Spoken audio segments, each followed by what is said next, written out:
खाने के साथ दोस्तों अगर इतना टेस्टी अचार मिल जाए ना तो हम 2 की जगह 10 रोटी खा लेंगे और हमें पता भी नहीं चलेगा। आप अचार का कलर देख सकते हैं कितना अच्छा आया है और इतनी अच्छी इसमें से खुशबू आ रही है ना कि मैं आपको बता ही नहीं सकती हूँ दोस्तों। तो आप एक बार ये आंवले का अचार ट्राई ज़रूर करें।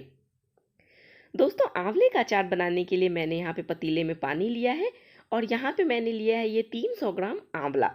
जो हमें आंवला लेना है वो बिल्कुल बड़े साइज़ के फ्रेश आंवले यूज़ करने हैं, तभी हमारा अचार अच्छा बनेगा। अब इस पतीले में मैं ये आंवले डाल दूंगी। पानी बस इतना ही लेना है कि आंवले उसमें अच्छे से बॉईल हो सकें। आंवले को बॉईल होने में तकरीबन 10 मिनट का समय लगेगा, तो आप उसी हिसाब से पानी लें।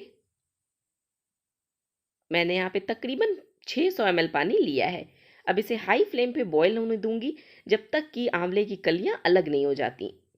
जब तक आंवला बॉईल होता है हम यहाँ पे अचार का मसाला रेडी कर लेते हैं। तो मैंने एक पैन लिया, इसमें मैंने डाला 1 बड़ा चम्मच सूखा धनिया, 1 बड़ा चम्मच मोटी वाली सौंफ,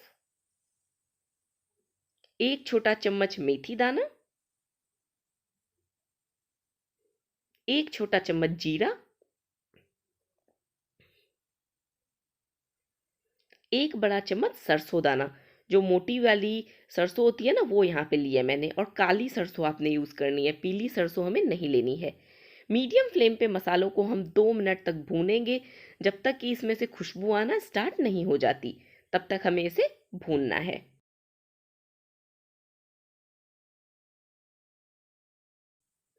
2 मिनट हो गया है, आप देख सकते हैं मसालों का कलर भी चेंज हो गया है और इसमें से खुशबू भी आ रही है।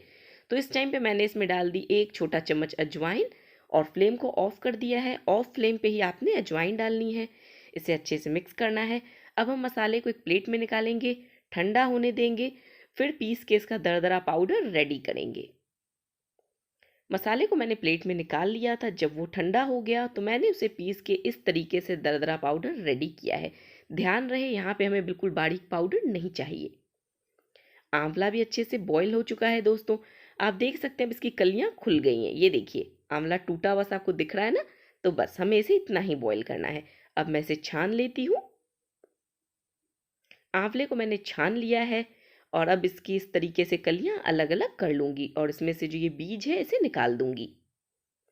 इसके बाद दोस्तों इन कलियों को मैं डाल दूंगी एक साफ कॉटन के कपड़े पे और इसे 2 घंटे तक पंखे के नीचे सूखने दूंगी। यहाँ पे हमें इसे धूप में सुखाने की कोई भी ज़रूरत नहीं है। फैन के नीचे बस आप इन्हें कॉटन के कपड़े पे डाल दें।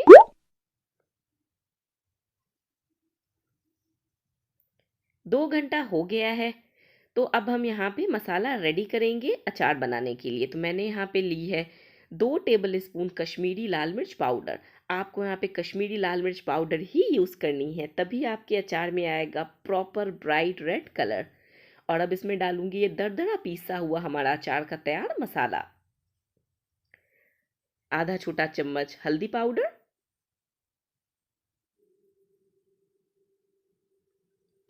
1.5 बड़ा चम्मच सफ़ेद नमक, 1 छोटा चम्मच काला नमक, 1/4 छोटा चम्मच हींग।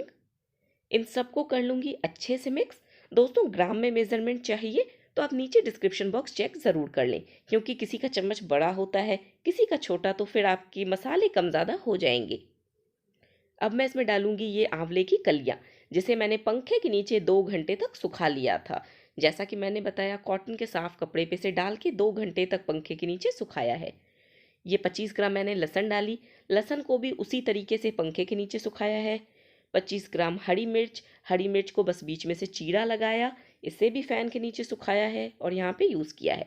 और ये है 25 ग्राम लहसुन और हरी मिर्च, जिसे मैंने बिल्कुल बारीक काट लिया है। आप चाहें तो इसे चटनी जार में डाल के पेस्ट भी बना सकते हैं, लेकिन अगर आप इसे मिक्सी के चटनी जार में पीसेंगे तो पीसते टाइम आपको पानी का यूज़ नहीं करना है। भले आपका पेस्ट थोड़ा दरदरा बने चल जाएगा, लेकिन पानी डालेंगे तो अचार खराब हो जाएगी। अब इसमें मैं डाल रही हूँ 100 ml सरसों का तेल।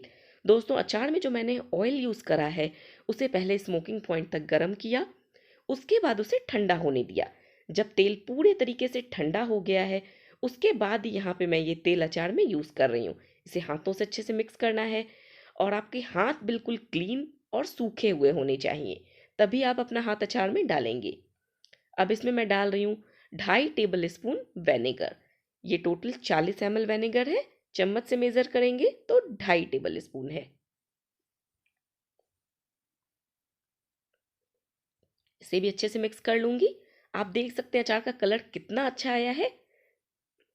अब मैं 1 दिन के लिए अचार को इसी तरीके से कांच के बाउल में रहने दूंगी। 1 से 2 दिन तक हम इसे इसी तरीके से छोड़ देंगे। ढक्कन लगा के बस हमें इसे छोड़ देना है। उसके बाद मैं इसमें 100 ml तेल और डालूंगी, और तेल हम वैसे ही डालेंगे, पहले स्मोकिंग पॉइंट तक गर्म करेंगे, फिर ठंडा करेंगे। उसके बाद ही हम यहाँ पे तेल अचार में डालेंगे। तो अब मैं आपको दिखाती हूँ अचार 2 दिन के बाद।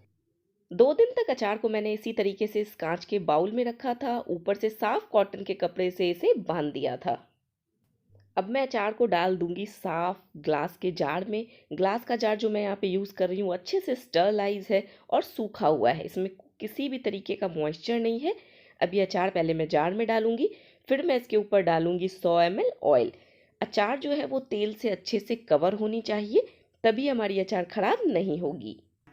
अचार के ऊपर एक लेयर होनी चाहिए तेल की, तो आपकी अचार 2 साल तक खराब नहीं होगी। मैं आपको दिखाती हूँ इसे जार में डाल के। और जो कंटेनर जार आप यूज़ करेंगे अचार को स्टोर करने के लिए, वो बिल्कुल अच्छे से स्टरलाइज होना चाहिए, उसमें किसी भी तरीके का मॉइस्चर नहीं होना चाहिए। आप पहले जार को स्टरलाइज करें, उसे धूप में सुखा लें, फिर आप उसमें अचार डालें और ऊपर से आप 100 ml ऑयल और डालें। फिर आप अचार को रख दें। आप इसे धूप 2 दिन दिखा सकते हैं अगर आपके घर में धूप आती है तो। अगर धूप नहीं भी आती आपके यहाँ, तो भी ये अचार बिना धूप दिखाए खराब नहीं होगी। तो दोस्तों, अगर अब आपके घर पे भी धूप नहीं आती तो आपको टेंशन लेने की ज़रूरत नहीं है। आप भी अचार बना सकते हैं, बिल्कुल मार्केट के जैसा टेस्टी और चटपटा, और से इंजॉय कर सकते हैं 2 साल तक। आपका अचार खराब नहीं होगा। बस एक बात का ध्यान रखें, आप बीच बीच में बर्नी को हिलाते रहें, ताकि अचार में ऊपर से नीचे तक तेल अच्छे से लगा रहे और अचार खराब ना हो।